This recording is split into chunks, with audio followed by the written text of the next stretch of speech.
Good morning, Team Grit. This is day 3 in the first week of our 40-day challenge. And I hope that you're enjoying the challenge that this is bringing in your life.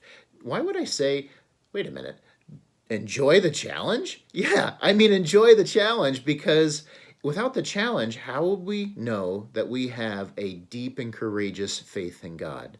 If you and I didn't have the opportunity to be challenged by anything and to continue to press through that with gospel revitalization in training and testing, our grit, then how would we know that we have a resolved and a sustained, persevering faith that God has imparted in us and that is growing in us? I think it's through this challenge that you're going to deepen your appreciation and be very thankful for God at work in your life. Okay, so in our text today from Matthes, he's going to highlight this concept: God speaks. He doesn't get right into the nuances and the details of all the, well, how can I practice the habit of grace regarding God speaking? He wants us to be assured of the conviction, first of all, that God speaks. God is one that reveals himself to us. God is one that communicates to us. He touched briefly on the fact that God created creation by speaking. And from that, you and I are without excuse. We can look around and we can see the majesty of creation, the detail of creation, and we can truly say there is a God. But God doesn't leave us there because he wants us to know more specifically about him as well as about us and our relationship with him. So how does God do that? He moves into what Matthes talks about, 3 specific ways where God doesn't just leave us with general communication through creation. The first thing that he highlights is Jesus. Jesus being the embodied Word of God. So you're going to want to be very slow in your reading or reread over this section because it may seem, oh yeah, I've heard this before. But I really encourage you to slow down, reread it a couple times because you want to really value this conviction that Jesus is the embodied Word of God. What does he mean by that? What does it mean when Jesus says that he is the Word that came and dwelt among us, and we beheld his glory. The glory is of the only begotten Son of God, full of grace and truth. What does that mean? Matthes talks about that. So look deeper at that. Don't just rush over this part of the reading. The second thing, he talks about the gospel being the preached word of God. Paul said, I preach Christ. He also testified to the fact that this is the gospel of the grace of God. So the gospel is the preached word, and he talks a little bit more about that as well. And lastly, he zeroes in on the Bible being God's written word. And here I want to highlight a section of our reading specifically for you. So let me read this for you.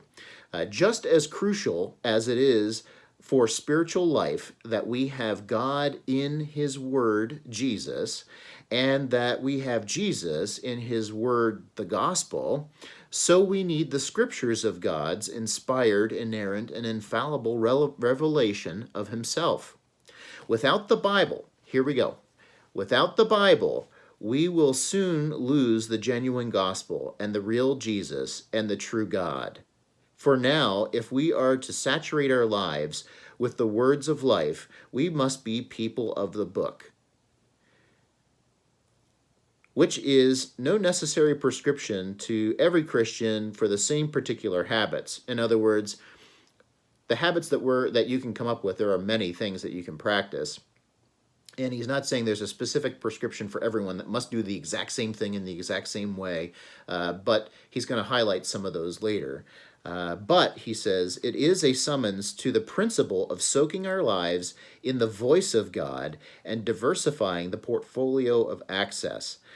Before pondering the many wonderful habits of grace that might be best for you in your context and season of life, put this rock in place.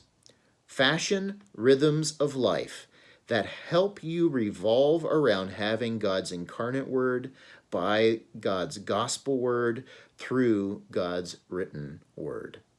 Wow, that was just a very simple, clean, succinct way of saying it.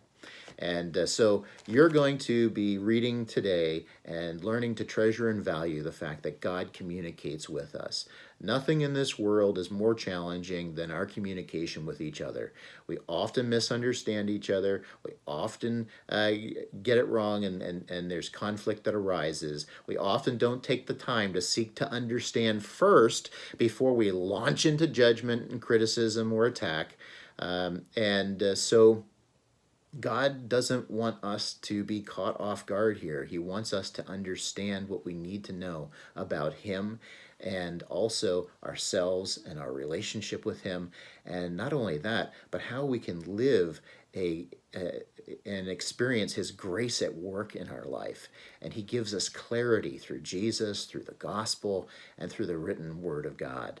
So coming away with first a real deep resolved conviction that God speaks is so important that you and I have before we jump into the principles or the practices, I should say, of the habits of grace. So the question that I have for you today, and in the comments below, okay, some of you did the question, some of you didn't, so that's okay, but it's really important, I think, that we try to interact more on this. And so I want to challenge you with another question, okay? The question is this: why is Mathis correct when he said, without the Bible, we will soon lose the genuine gospel and the real Jesus and the true God? There's a section, and that section is entitled The Written Word, and he gives two paragraphs in there. And you may want to review this before you answer the question. But why is Mathis correct? Why is Mathis correct that without the Bible, we will soon lose the genuine gospel, the real Jesus, and the true God? In the comments below, put a thoughtful reflection as to why that's true. And as an aside, if that is true, how much more then do we need to be intentional to shower ourselves with His voice? I love that illustration. It's like a gardener that goes out from 6 in the morning till 10, or at some point in that time frame, and just waters their garden and saturates things so that as the heat of the day comes on, the plants have that sustained hydration and what they need to be able to go through the day. And so we also should, in a sense, start our day with saturating ourselves in God's truth so that we can face the heat of the day, right? God speaks. Let us value that. He doesn't want us to launch into the day without His grace at work in our life. We want to, as we learned in the previous section, we want to put ourselves in the pathway of grace.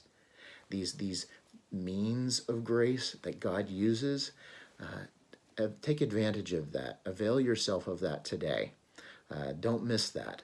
And God bless as you march through today with your gospel grit, and we continue to complete these 3 habits.